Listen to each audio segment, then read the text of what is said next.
خب بسم الله الرحمن الرحیم. سال اول، چرا حرز صغیر نوشته میشه و با چه سندی حرز کبیر رو رد میکنید؟ بله. خدمت شما عرض بکنم، خب یکی از سوالات مهمی که معمولاً تو این ایام از ما پرسیده میشه همینه که ما تمرکزمون تو بحث حرز امام جواد بر روی حرز صغیر هست، در حالی که تو بازار شما نگاه بکنید تقریباً میشه گفت که حرز کبیر نوشته میشه، یعنی هر جا میگن حرز امام جواد علیه السلام حرز کبیر مد نظرشون هست.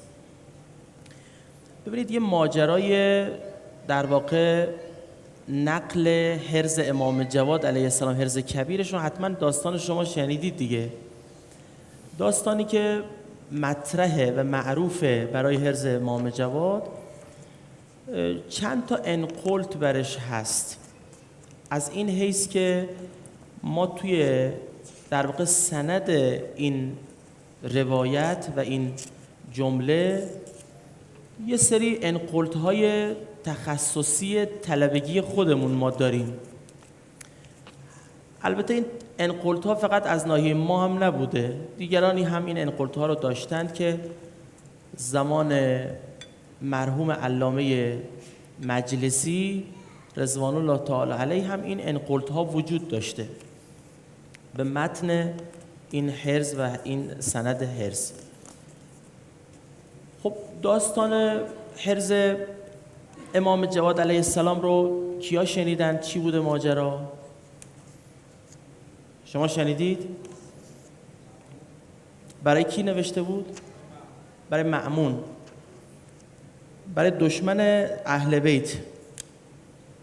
امام جواد علیه السلام حرز می نویسه که ایشون از آفات، از شمشیرها، از شکستها تو جنگها، از مریضیها، از ابتلاعات مختلف در امان بمونه.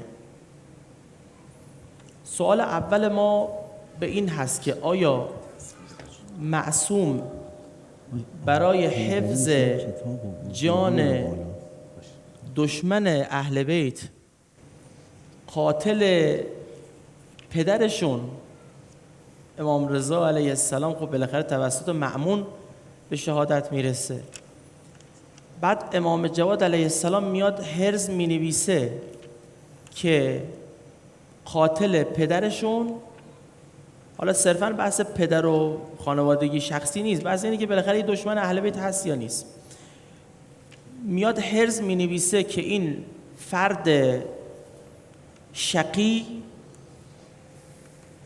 در امان بمونه. این ایراد اولیه که معمولاً افراد به این ماجرا گرفتن. بعضی اومدن جواب دادن، گفتن آقا امام جواد علیه السلام تو اون برهه این کار رو انجام دادن، این حرز رو نوشتند که در واقع یک پیامی باشه به صورت غیر مستقیم، شاید دسترسی به شیعیان و غیره و غیره، این نوشتن که دیگران بتونن از این حرز بهره مند بشن، استفاده بکنن، شیعیان یاد بگیرن اینو بین خودشون پخش بکنن.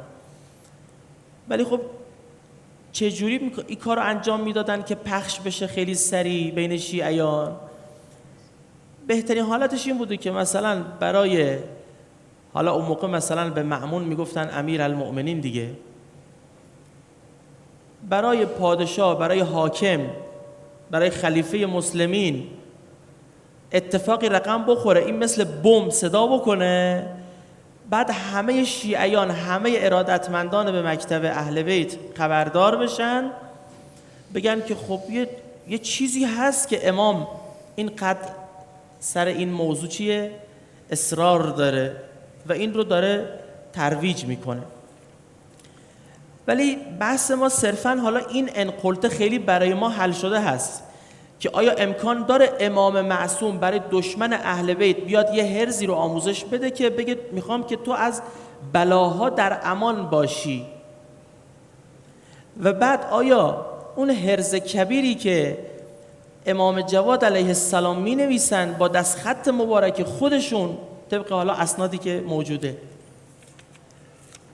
این آیا اختصاص به یک نفر داشته، این آیا برای مأمون بوده؟ سوال بعدی ما اینه.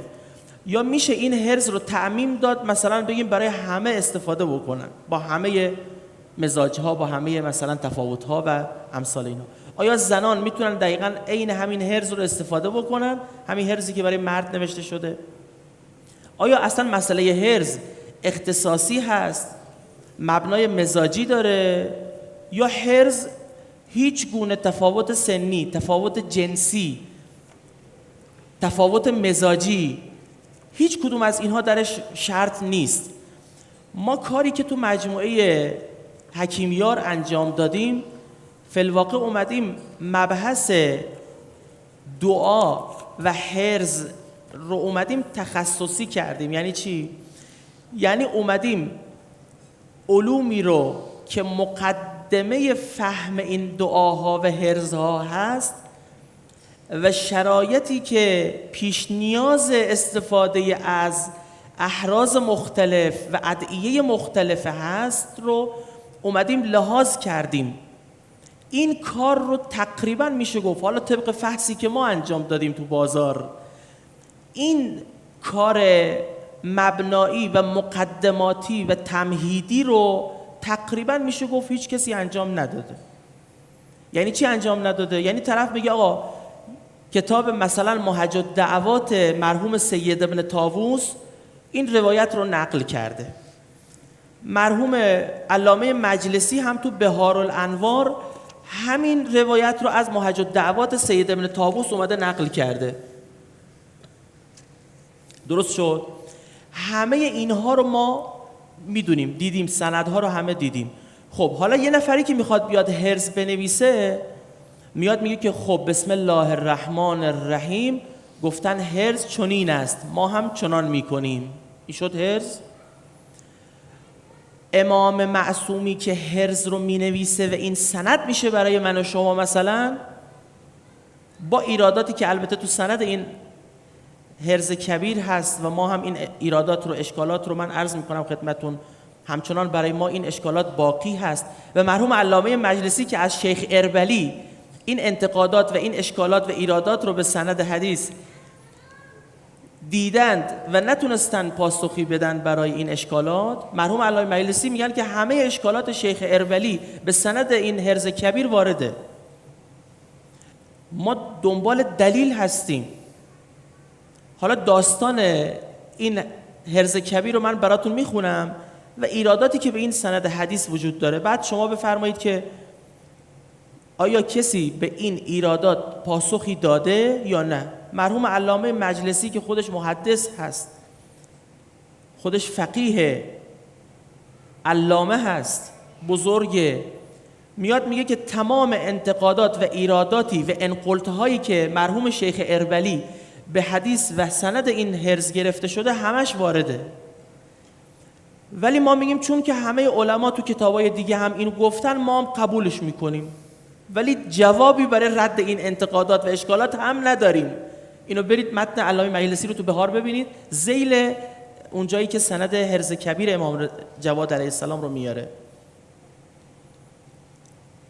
نکته بعدی که من خدمتون عرض کردم این بود که بزرگواران، برادران، خواهرانی که قرار دفاع بکنید از مکتب اهل بیت، اگر ما داریم میگیم حرز، حقیقت حرز سر جای خودش ثابته، اما چگونگی حرز الان مورد بحثه.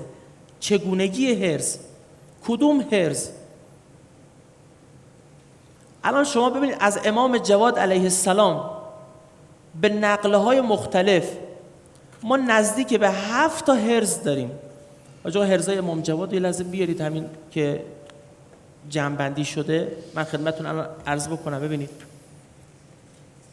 شما چرا حرز کبیر امام جواد علیه السلام رو ارجح میدونید، با این که این حرز و ماجرای نقلی که از در واقع یک خانومی هم مطرح شده به نام حکیمه از ام فضل همسر امام جواد علیه السلام که دشمن امام هست، امام مسموم میکنه، دختر مأمونه، دختر مأمون زن امام جواد، همون فتنه‌گری که تو خونه امام جواد علیه السلام یه سری فتنه های ما قبل داشته، بعد آخرین فتنه و فتنه اعظم ایشون هم که دیگه منجر به شهادت امام جواد میشه.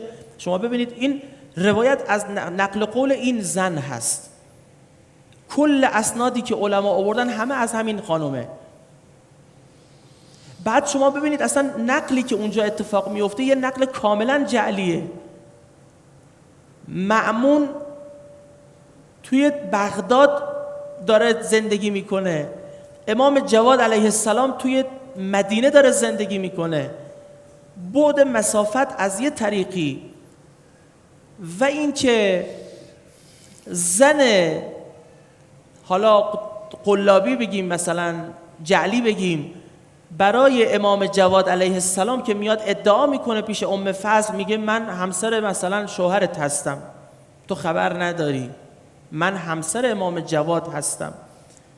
که این مثلا ام فضل میگه من عصبانی شدم و رفتم توی قصر پیش بابام مأمون، گفتم که شوهرم یه همچین کاری کرده.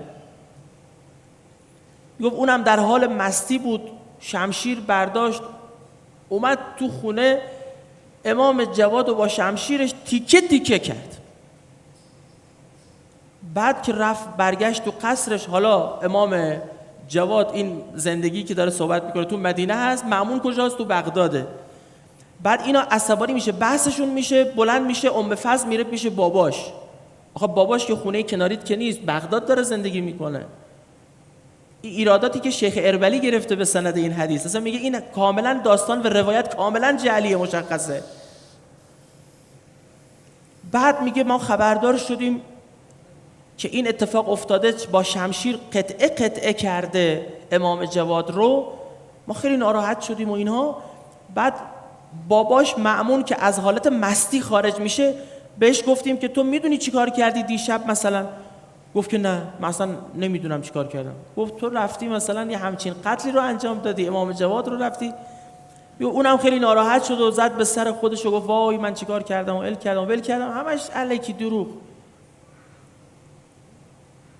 مأمونی که چشم دیدن امام جواد رو نداره، چشم دیدن بابای امام جواد هم نداشت، ولی به خاطر یه سری شرایط و ملاحظات سیاسی اومد یه سری تعریف و تمجیدهای انجام داد.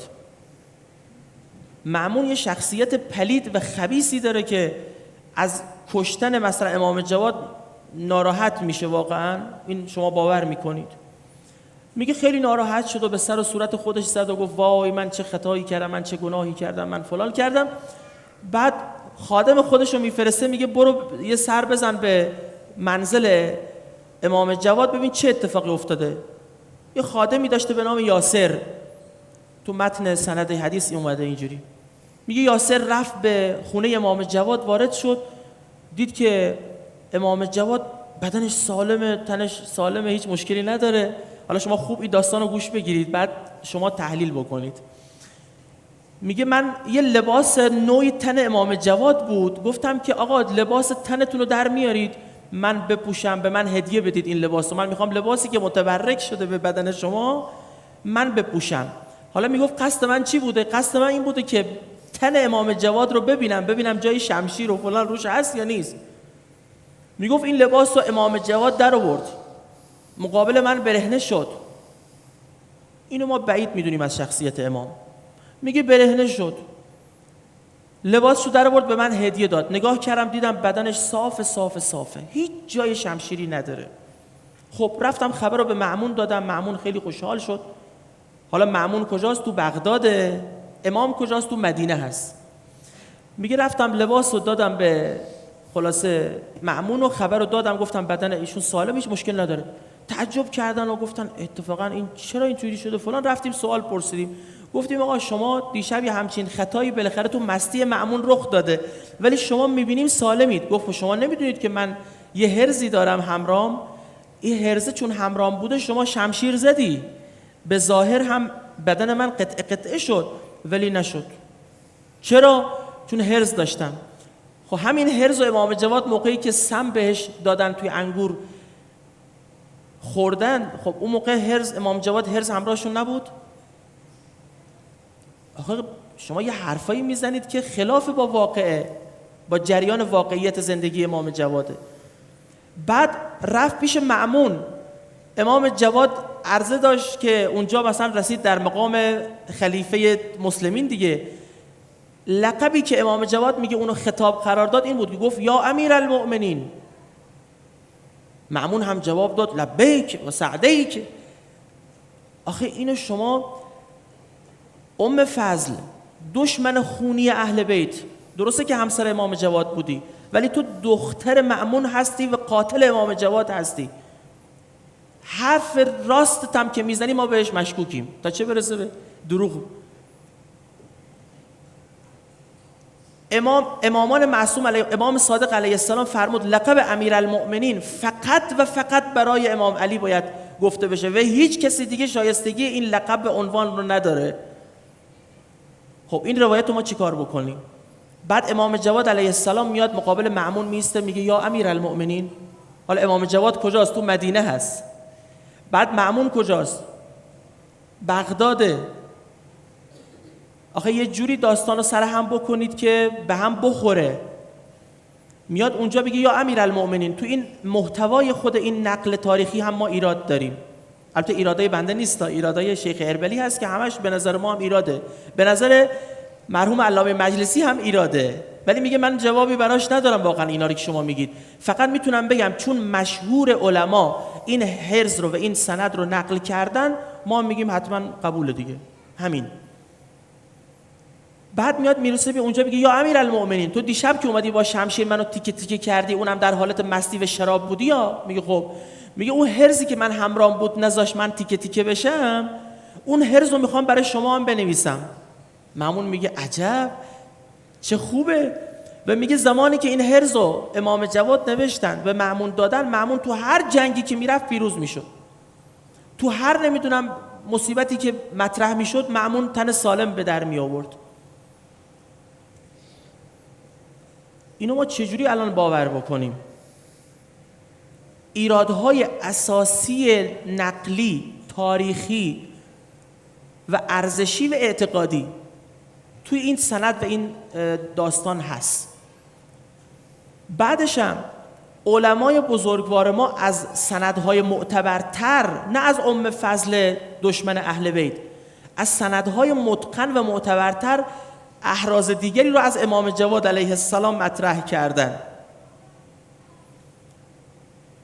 اگر هرزها قراره که ایمنی و سپرسازی بکنه برای مؤمنین، ما هرزهای دیگری داریم که این داستان سرایی و این نقل دروغها و این خلاف واقعه ها هم توش نیست، مثل هرز صغیر امام جواد علیه السلام. اون دیگه این مشکلات رو نداره.